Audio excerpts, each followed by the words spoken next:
They are powerful, relentless, gifted. They are described as movers and doers. They bring life experiences and problem-solving skills to the table in order to better their lives and also the lives of others, whether great or small, young or old. I am Hilda Elias, and this is Women to Watch.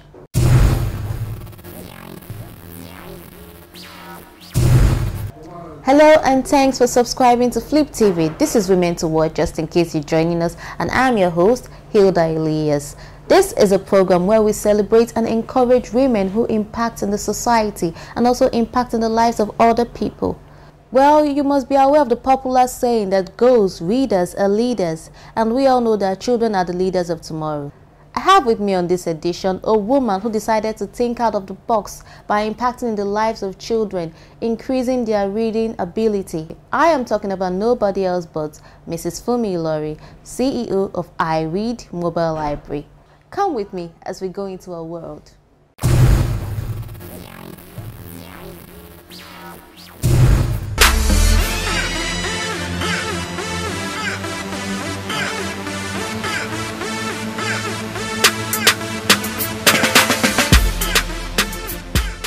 I'm Funmi Ilori, and I'm the founder of I Read Mobile Library.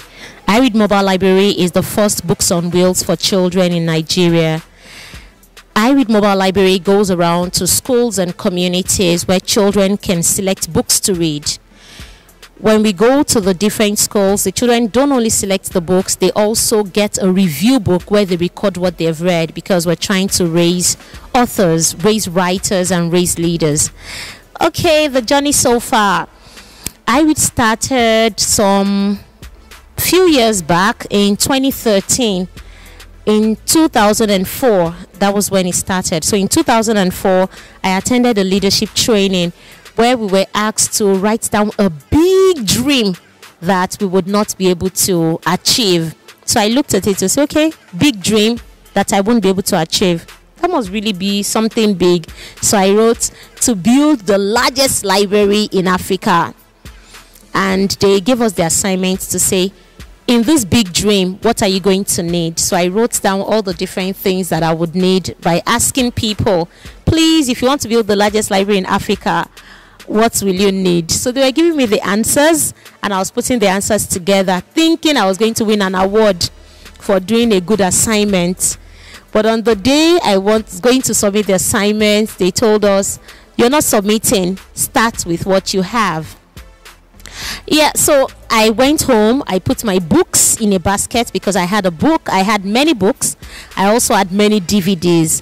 So I put the books in a basket, I put the DVDs in another basket. I started going around my estate, asking people to rent my books and the DVDs. After all, that was mobile. I was moving from one place to the other. So I said I was running a mobile library. I did that for 1 year, and I was able to save a stipend from what I got. The library at the time was targeted at adults, but we had a lot of adults that were not willing to read, even though they wanted to pay for the service, but they didn't want to read. Okay, so it took about some 10 years after I'd stopped the mobile library, I'd gotten into teaching.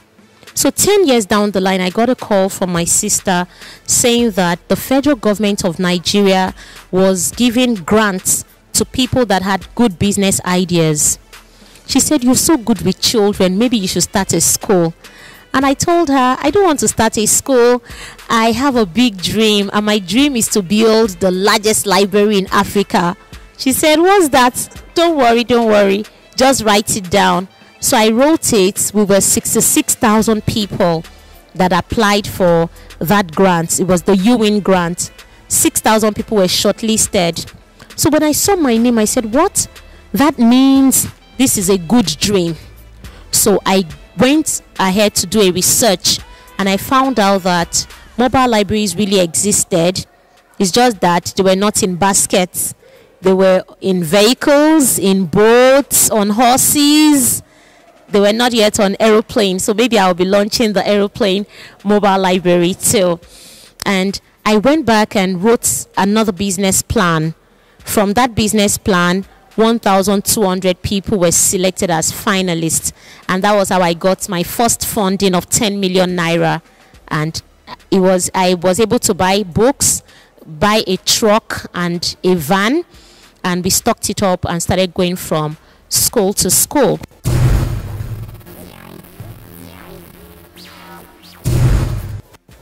Okay, so about the challenges, yes, we faced many challenges. We are the first in the industry, and not many people know us. So people wonder when they see a mobile library, they're wondering, are you sure these people are not kidnappers? Why would they want to lock up the van and say it's just filled with books? It's not even an ice cream truck. It's a book truck. Who does that? So, but over time, because of the consistency, we're 5 years old in the industry now, people have understood that we're here for real. We're building a legacy. We want to change the dynamics. We want to change the narratives of Africans do not read. We want to raise new leaders, the leaders of new generation, the leaders that will make a huge difference, leaders that are going to be innovative, and that's why our target audience are the children. We also have the challenge of the road networks. So because it's books on wheels, we have to move from one location to the other. And sometimes, because of the traffic situation, we're not able to get to the next school as at the time due. So we put a call through to the school to say, we're sorry, we're going to be running late. But it doesn't work well for an organization trying to build excellence. You can't keep giving excuses of why you wouldn't be on time to meet up with children that have been waiting for you. Publicity is another issue for us. Not many people know us because we're just in a few locations. We have just 4 mobile libraries. We're looking forward to have more so that we can go into more interior communities where this need is urgent and very critical for them. We're looking to leverage on technology. So in 2019, we're going to be adopting schools where we would set up digital libraries for them. So it won't just be a few children enjoying the services. It will be every child in the school that would enjoy the service of the library. And this time around, they won't be limited to a few books, which is what we have. They would have unlimited books to read from. We currently have our online library on our website at iread.com.ng, but not many children have data, or the parents are not even willing to share that data with their children. That's a big challenge for us. We're looking forward to when data will be cheap, or little or nothing will be paid for data, so that every child can have access to more resources.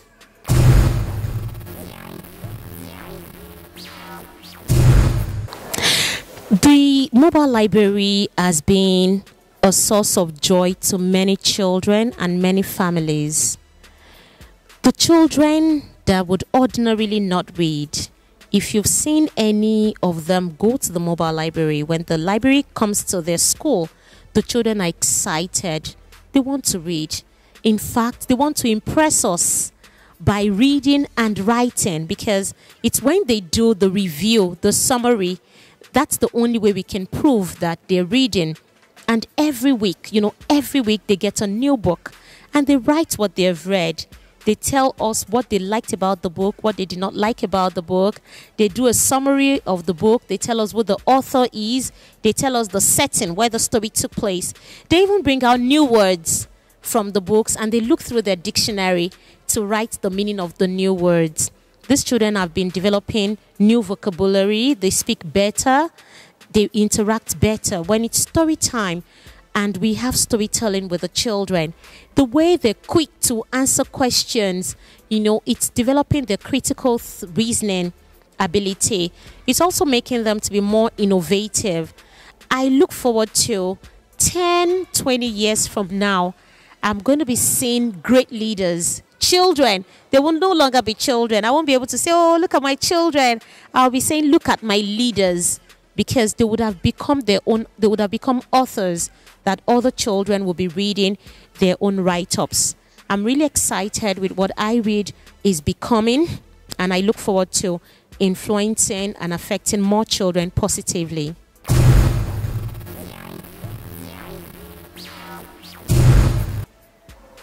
One of the church members, the school is actually owned by the Redeemed Christian Church of God. So it was through a child that we find out about this mobile library. Every Sunday, the way the child takes part in every activity that goes on in the children's class, it's always exceptional. So it was from through that child we find out, we're able to interview to find out which of the school do you attend. How did you come about this How did you come about this, that everything, whenever it comes to story reading, you are always there. You're always doing well. What's the secret?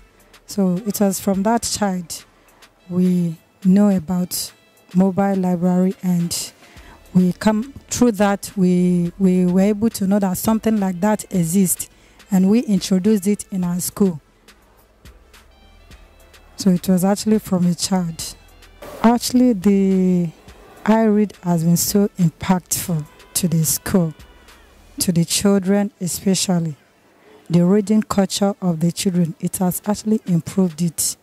From the 5 working days we have in a week, Wednesdays, which is the iRead day, is the most exciting day to the children in this school.